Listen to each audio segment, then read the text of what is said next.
Hello বন্ধুরা, তোমরা সবাই কেমন আছো? তো আজকে আমি চলে যাচ্ছি আমাদের স্কুল। আজকে হচ্ছে 15 আগস্ট। তো আজকে স্কুলে আমাদের 15 আগস্টে পতাকা উত্তোলন হবে। তো আমি বেরিয়ে গেছি এই সকাল সকাল আমাদের স্কুল পতাকা উত্তোলন করতে। এইটা হচ্ছে আমাদের গ্রামের ছেলেলা। তো গাইস, এখন আমি রাস্তায় আছি, এবার স্কুল ঢুকবো। হ্যালো বন্ধুরা, তো আমি স্কুল পৌঁছে গেছি। তো এইটা হচ্ছে আমাদের মাঠ দিক থেকে স্কুল যাওয়ার গেটটা। তো এই তো স্কুলের ভিতর আমি ঢুকে গেলি। এইদিকে মনে হয় পতাকা উত্তোলন আছে, এই তো যাচ্ছি।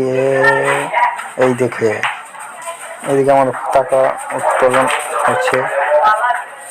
তো ভাই, অনেকদিন পর সেই স্কুলে আসানো, মানে অনেকদিন পর, প্রায় 1 বছর পর ওই স্কুল ঘুরতে লাগি।